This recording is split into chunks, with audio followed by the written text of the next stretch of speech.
नमस्कार. कमी वयामध्ये जास्त केस गळणं, त्यासोबतच काय होणं, केसाचा रंग बदलून पिवळसर आणि धुरकट व्हायला तुम्हाला या जनरेशनमध्ये जास्त पाहायला मिळतं.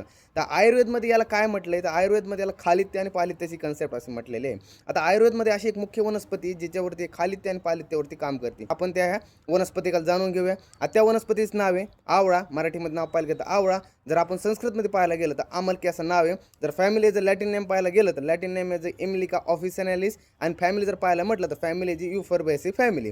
त्यानंतर याचं काय सांगितलं आपल्याला, हे एक वृक्ष असतं, त्याचं उपयुक्त अंग आपल्याला फळ सांगितलेलं आहे. त्यानंतर याचं रसपंचक बघून घेऊया. की लवण रहित 5 रस सांगितले. लवण रस सोडता आपल्याला 5 रस यामध्ये पाहायला मिळतात. त्यामध्ये जर मुख्य रस पाहायला म्हटलं तर आमला हा आपल्याला मुख्य रस पाहायला मिळतो. त्यासोबत जर याचं विपाक जर पाहायला म्हटलं, त्याचा विपाक आपल्याला मधुर विपाक पाहायला मिळतो. आणि वीर्य जर पाहायला म्हटलं तर शीतवीर्याची ही आपली वनस्पती आहे. आणखी आता ह्याचं काय सांगितलं, आपलं जे खालित्य आणि पालित्य म्हणजे केस गळणं आणि त्यासोबत केसाचा रंग धुरकट पिवळा होणं, ते याच्यावरती आवळ्याचा चांगल्या प्रकारे आपल्याला रिझल्ट पाहायला मिळतो. अशी पूर्ण वनस्पती होती आमलकी म्हणजे आवळा. जर आपण ही इन डिटेल सगळी काही पाहिलेली आहे. भेटूया पुढच्या व्हिडिओमध्ये. तोपर्यंत धन्यवाद.